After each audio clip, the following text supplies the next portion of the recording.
kembali lagi dengan saya, Angela Eka Prihatini. Apa kabar semuanya? Semoga bisa dilewati.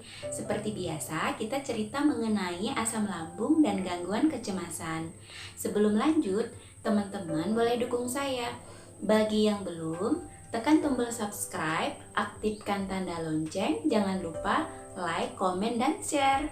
Teman-teman, kali ini saya akan melanjutkan cerita kita yang kemarin. Kemarin saya sudah menceritakan mengenai pola makan ya. Jadi, kali ini kita lanjut lagi ke pola hidup. Ini masih berhubungan dengan 3P ya teman-teman. Jadi, pola hidup yang akan saya ceritakan kepada teman-teman ini benar-benar pengalaman yang saya alami selama saya mengalami asam lambung dan gangguan kecemasan. Teman-teman, pola hidup yang saya terapkan selama saya menjalani proses penyembuhan diri, bahkan dalam masa pemulihan juga ya teman-teman. Yang saya lakukan pertama adalah saya berusaha mengatur pola tidur yang baik. Dan lebih tepatnya lagi, pola hidup yang sehat ya teman-teman. Itu sebenarnya yang harus kita terapkan. Tapi kalau saya bilang ini adalah pola tidur yang baik. Teman-teman, dulu waktu saya mengalami asam lambung dan gangguan kecemasan, saat saya memutuskan untuk menyembuhkan diri, saya waktu itu masih kerja ya teman-teman. Jadi waktu saya untuk mengatur komitmen gitu ya, mengatur pola tidur yang baik, itu agak susah sebenarnya ya teman-teman, karena saya ada 3 shift kan dalam kerjaan saya. Itu ada 3 shift pagi, sore, dan malam. Jadi kalau misalnya saya shift pagi, saya akan berusaha di sore hari, sewaktu saya pulang dari kerja, saya akan berusaha tidur teman-teman, meskipun sebentar gitu ya. Walaupun tidak tidur, saya usahakan saya tetap istirahat, sekedar rebahan atau menenangkan pikiran gitu ya teman-teman, tidak memikirkan hal-hal yang di tempat kerja tadi, mungkin kerjaan kita gitu ya.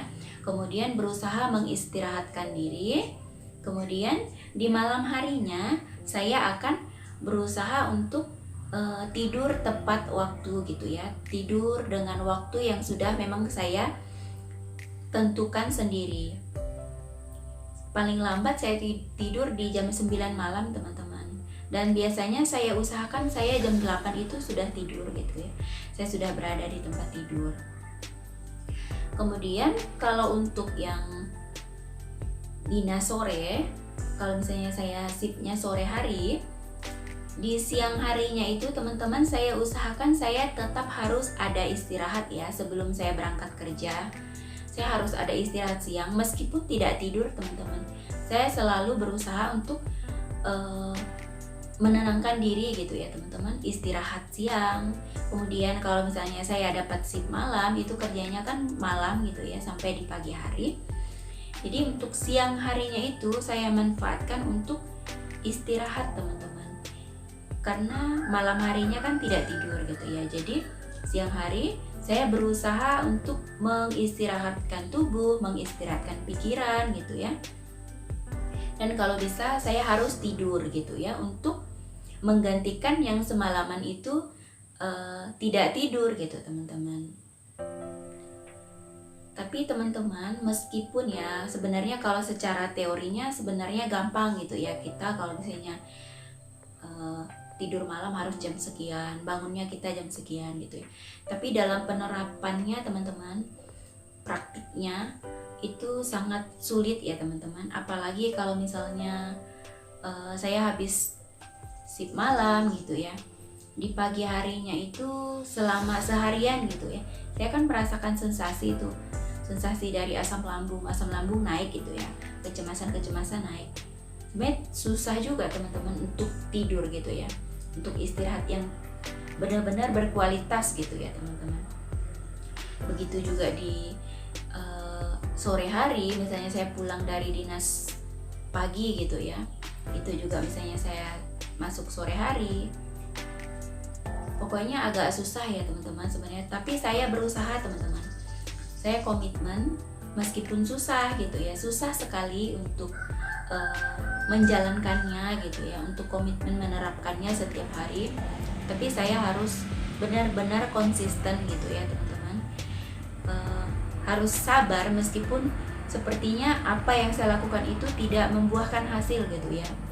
Sudah berusaha menerapkan pola tidur yang baik gitu ya, tapi tetap masih agak susah gitu ya, tetap lambungnya masih kambuh gitu ya asamnya, kemudian kecemasan masih muncul. Tapi setiap hari saya berusaha teman-teman, apalagi kalau misalnya saya itu ada libur gitu teman-teman. Jadi kalau misalnya saya libur, saya usahakan saya harus istirahat teman-teman. Harus berusaha istirahat yang berkualitas gitu ya, tidur yang berkualitas tanpa memikirkan kecemasan, ketakutan, dan kepanikan gitu ya teman-teman. Tapi tidak semudah itu juga ya teman-teman ya, harus penuh perjuangan gitu. Tapi kalau dicoba setiap hari, kita akan bisa teman-teman. Kita jadi teratur gitu, jadi bisa mengelola jam tidur kita seperti apa gitu ya. Kalau kita tidak bisa tidur di malam hari dengan tepat, ya di siang harinya harus kita balas gitu ya. Malam hari kita tidak tidur, ya siang harinya kita harus tidur, harus istirahat yang benar-benar berkualitas gitu ya teman-teman. Kemudian langkah selanjutnya yang saya lakukan dalam mengatur pola hidup ya teman-teman, olahraga teman-teman. Sebenarnya saya agak kurang menjalankan kalau untuk olahraga ya teman-teman, tapi pernah juga saya melakukannya gitu. Karena olahraga ini kan selain untuk kesehatan lambung kita, juga untuk kesehatan keseluruhan tubuh kita teman-teman. Karena olahraga itu kan memang penting ya teman-teman. Olahraga itu bisa cuma sekedar kita jalan santai di sekitar rumah kita mungkin ya, bisa juga dengan sepedaan mungkin, ataupun senam gitu teman-teman. Boleh dilakukan itu ya teman-teman, boleh pagi hari ataupun di sore hari. Kemudian yang selanjutnya bersosialisasi juga teman-teman. Kita kan kalau mengalami gangguan kecemasan ini kan kita kurang percaya diri ya teman-teman. Kalau di luar rumah kita merasa kurang percaya diri karena kita takut nanti kalau kita ketemu dengan orang lain, kita takut tiba-tiba kecemasan kita muncul gitu kan. Jadi kita takut untuk bersosialisasi dengan orang gitu ya teman-teman. Kita coba itu ya teman-teman. Saya ambil contoh dari pengalaman saya ya teman-teman. Kalau dulu saya itu misalnya saya mau bekerja nih, saya kalau kerja dari rumah itu kan sudah berpikir nih, kalau saya mau berangkat kerja gitu ya, kan mengendarai motor gitu ya teman-teman. Di lampu merah aja teman-teman, saya itu bisa merasa takut gitu ya. Karena semakin banyak orang yang mengantri di lampu merah gitu ya, meskipun cuma sebentar itu. Tapi saya panik teman-teman, biasanya kecemasan saya kambuh gitu. Datang di tempat kerja itu kan kita bertemu dengan orang yang ramai sekali ya, baik itu teman rekan kerja kita ataupun para pasien gitu ya, karena saya kerjanya di rumah sakit ya.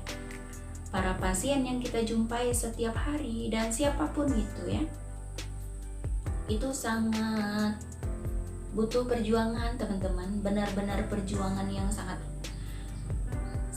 hebat gitu ya teman-teman.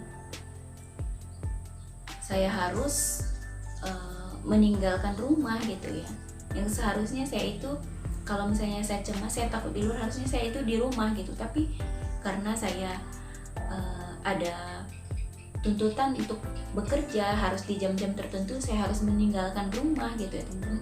Jadi saya harus berada di luar rumah, harus bersosialisasi, harus berinteraksi dengan orang banyak gitu teman-teman. Jadi lama kelamaan itu menjadi kebiasaan jadinya teman-teman. Saya jadi tidak takut lagi pada saat naik motor gitu ya, saya tidak takut lagi pada saat di lampu merah, karena sudah setiap hari saya seperti itu. Dari awal sakit sampai saya proses menyembuhkan diri, sampai akhirnya saya memulihkan diri gitu ya teman-teman. Begitu juga di tempat kerja, saya harus setiap hari datang gitu ya di tempat keramaian gitu ya teman-teman.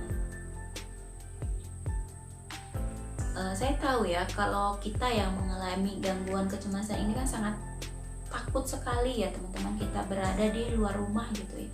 Kita dari rumah itu sudah deg-degan gitu ya. Nanti gimana kalau kambuh di jalan ya kecemasannya, atau tiba-tiba pingsan gitu ya teman-teman. Jadi kalau teman-teman yang benar-benar mau sembuh ya teman-teman, terapkanlah pola-pola itu ya teman-teman dengan baik gitu ya, dengan disiplin teman-teman. Atur tidurnya, berolahraga, kemudian bersosialisasi atau berinteraksi dengan orang luar, dicoba teman-teman, karena itu akan meningkatkan rasa percaya diri kita. Lama-lama kita akan terbiasa gitu teman-teman. Awalnya memang kita tidak merasa percaya diri ini dalam artian ya teman-teman, kita itu takut gitu teman-teman, takut dengan kecemasan kita, bukan karena kita percaya diri, kita merasa kita kurang cantik atau kurang apa, bukan itu teman-teman. Di sini itu hubungannya dengan kecemasan gitu ya. Jadi kalau kita sudah melakukan semuanya itu teman-teman, lama-lama kita terbiasa teman-teman, dan tanpa kita sadari kita jadi benar-benar merasa biasa gitu. Kita jadi nyaman untuk melakukannya, kita jadi terbiasa setiap hari gitu ya teman-teman. Jadi buat teman-teman yang sekarang yang benar-benar berjuang ya teman-teman, yang lagi berjuang, apapun keluhannya yang teman-teman rasakan saat ini, semangat setiap hari teman-teman, semangat setiap hari ya. Jangan mudah menyerah, jangan putus asa. Lakukanlah apa yang saya bagikan, saya ceritakan kepada teman-teman ya. Untuk pola makan dan pola hidupnya sudah saya ceritakan, jadi teman-teman boleh menerapkannya ya. Dan untuk cerita kita kali ini saya cukupkan dulu. Saya akan lanjutkan di next video, itu mengenai pola pikir ya teman-teman. Terima kasih untuk teman-teman yang sudah menonton sampai habis. Terima kasih juga untuk teman-teman yang selalu mendukung saya. Jangan lupa subscribe ya teman-teman, jangan lupa like, komen, dan bagikan video ini kepada orang lain. Semoga setiap apapun yang saya ceritakan itu bermanfaat dan menjadi berkat untuk kita semua. Salam sehat, pejuang lambung sehat.